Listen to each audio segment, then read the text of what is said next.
So this is a two-parted video. You're going to love it, or at least I hope you love it. I think it's a pretty good video. I put a lot of time, energy, and effort into this one because you guys deserve the best. So a couple of Hall of Fame level point guards spoke out over the last couple weeks, and I thought both of their perspectives on things were interesting. It's not like they're condescending one another, but I thought both were different because I do think both of these athletes are perceived differently. I want to start with Russell Westbrook. So Stephen A. Smith, a guy that I used to work with at ESPN, was on First Take, a show that he's 50% of the responsibility. Stephen A. Smith was discussing Russell Westbrook, and this was the night after Russell Westbrook had a monster game. I think it included like 21 assists, like 14 rebounds, or something crazy. The Wizards lost the game. I do remember that. And Stephen A. Smith got on to First Take the next day and said, yo, Russell Westbrook is a Hall of Famer, all that great stuff. I know he's a superstar in this league, but I'm not impressed by another triple-double from Russell Westbrook, who, by the way, I don't know if y'all know this or not, but Westbrook's averaging a triple-double again this year, by the way. He's going to average a triple-double. This will be his, fourth year doing that in his career?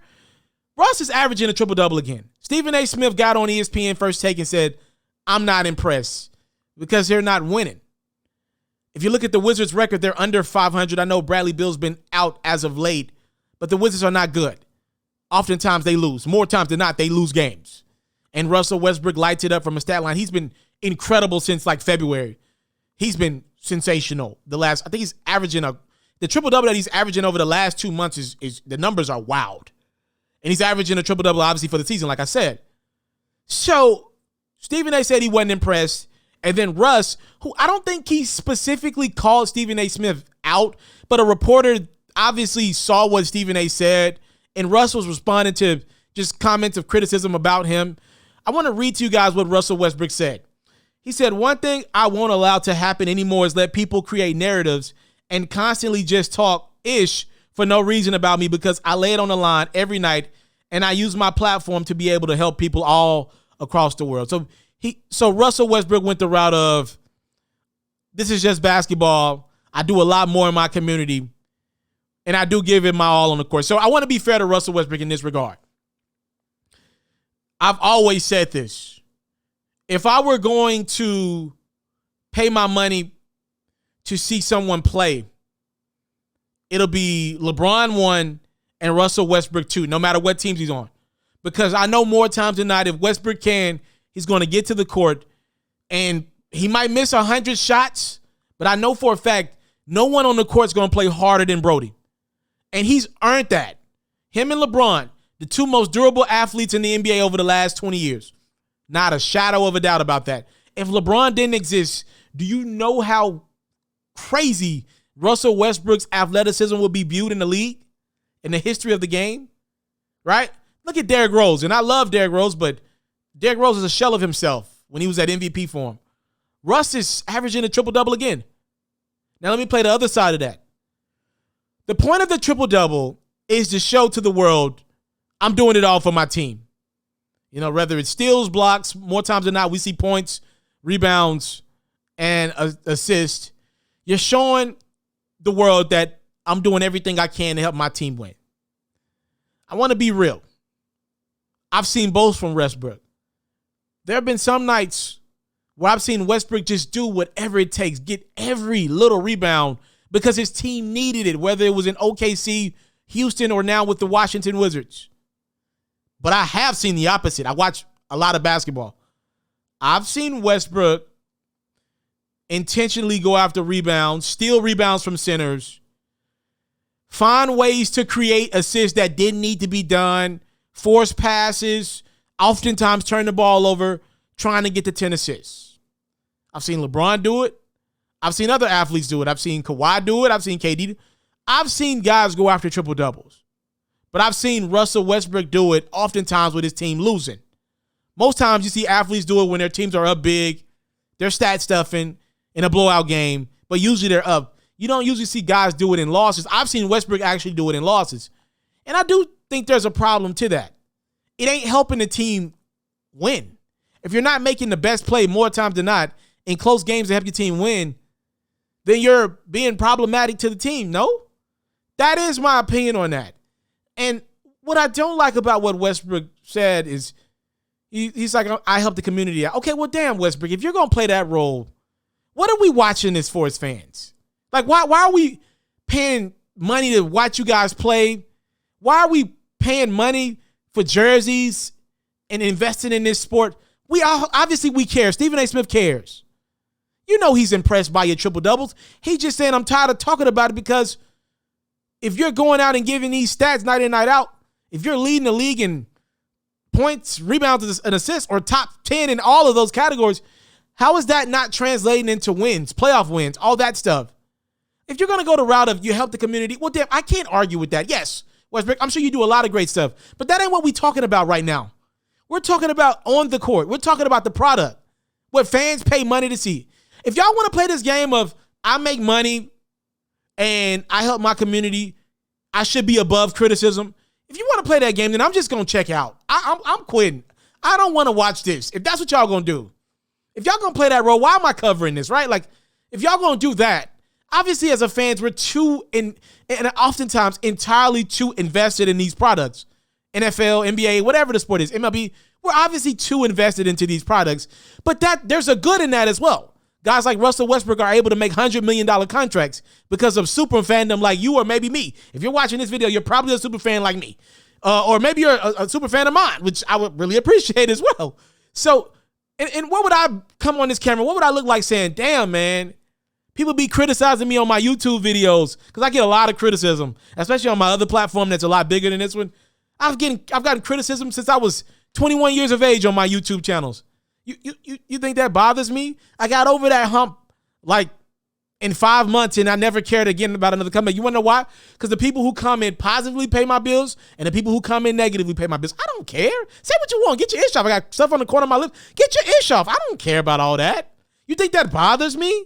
I go to sleep peacefully whenever I do go to sleep, which should be more. If it's night or day, whenever I do decide to lay it down, I go to sleep peacefully. I don't care about that. That doesn't bother me. You have the right to your opinion. I'm not mad at you. You help support my family. I'm happy about that. I'm happy that you invested in my dream, my vision, and my goal, even if you didn't enjoy your stay. If you didn't enjoy your stay, hopefully you still watch an ad. Now, if you didn't watch an ad and you criticize me, we got problems. But if you invested in my dream, I don't care.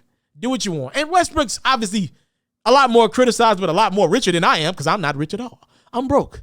But the point I'm trying to make is, come on, Westbrook. If you're going to play the game of, I'm a good person, what are we investing our time in this mess for anyway then? Now, I want to swing over. I said this is a 2-part video for a reason. Damian Lillard. He dropped a comment and a post on his Instagram account that I also thought was interesting the other day. Dame said, my loyalty is my biggest flaw. I'm too solid for this weird-ass era. Respectfully, no cap. Dame, I feel you, my brother. I feel like I'm entirely too solid for this era as well. But I also am not the starting point guard of the Portland Trail Blazers. So I think it's interesting what Dame said. Dame may not ever win a championship with Portland. But if I'm reading Dame correctly, he's going to play the bulk of his prime out as a Trailblazer. And for me, I thought it was so interesting that Dame's perspective on loyalty and Westbrook's perspective on loyalty are both similar. Westbrook was loyal to the OKC Thunder. They opted to move on. Like Dame is loyal to the Portland Trail Blazers.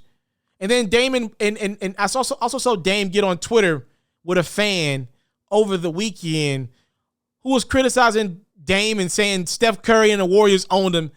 And Dame was like, look, I want to win with Portland, but when I retire from the game of basketball, I'm going to be $400 million up. Which that's similar to what Westbrook said, right? In a way like, yo, I'm still winning even if I don't win a championship. But to me, it's viewed differently. I don't hear guys screaming, I don't want to play next to Damian Lillard. I don't know why a lot of free agents don't want to play next to Dame, but every guy that's given the Portland Trail Blazers a chance while Dame's been there seemingly have no complaints. Dame seems to be a chill guy about his business, needs his space. You know, he ain't going to bother you. You ain't going to bother him, wants to win. wants to get it done with his guys. He trusts his teammates. Look at CJ McCollum. I don't see CJ demanding a trade out of Portland. I've watched Kevin Durant leave OKC. I've watched Paul George leave OKC. I've watched Russell Westbrook go to Houston. And then James Harden, the guy that had been in Houston for damn near a decade, I watched him demand a trade out of Houston. I don't know if Bradley Beal's going to be the next on that list to demand a trade out of Washington, but it seems like guys, they come out publicly and say great things about Russell Westbrook, but behind the scenes, they want to get the hell away from him. I don't see CJ McCollum wanting to get away from Dame. They seem to be the best of friends. Now, is that the best for winning? I'm not sure. Many could argue differently, but the Blazers have been to the Western Conference Finals once under Dame. We'll see if they can make some more noise going forward. They're as healthy as they've been in quite some time right now. But I think the best example I got between Damian Lillard and Russell Westbrook is simply this. Carmelo Anthony. It's the best example I got, actually. Carmelo was with Russell Westbrook for a season in OKC. It was the worst season of Carmelo Anthony's career. A lot of people thought that was it for Melo. As a matter of fact, after that stint in OKC, it was looking pretty shady for Carmelo. Then the Rockets gave him a chance. But right there, a lot of people was like, yo, Melo's done. That was next to Russell Westbrook. Melo didn't fit in. I'm not just going to blame Russ on that, but it was Russ leading that team. Now look at Carmelo Anthony on the back end of his career. Oftentimes coming off the bench for Portland. Sometimes he starts as well. He's found a role in Damian Lillard's system. Dame's clearly the star of that team, just like Russ is clearly the star of OKC when he was there. But look how much happier Melo is. Melo is a high-profile, big city type of guy. He look like he might play the next 3-4 years in Portland if they'll have him. Now, we didn't went from Melo being pretty much done with his career, seemingly in OKC, to now a guy he might have 3 or 4 more years. He might stick around as long as LeBron does all of a sudden from that 03 draft class. And I do believe partially that has to be the difference in Russ and Dame. Their personalities, something about Russ ain't clicking, which is clicking with Damian Lillard. So though Russ and Dame both publicly said, yeah, I want to win, but winning ain't the end all be all. Dame said, I'm going to be $400 million up. Russ said, I'm a great person to my community. The difference in how Russ and Dame are viewed, it's very telling. Catch full new episodes of FERRO's music-based platform every day only on YouTube at It's Mr. Taliaferro. You can also find clips, updates, giveaways, and more on Facebook, Instagram, and Twitter, also at It's Mr. Taliaferro. For all basketball fans, make sure you tune in to FERRO's daily highlights, reports, and commentary on YouTube at Hoops FERRO, and even more updates on Facebook, Instagram, and Twitter at Hoops FERRO as well.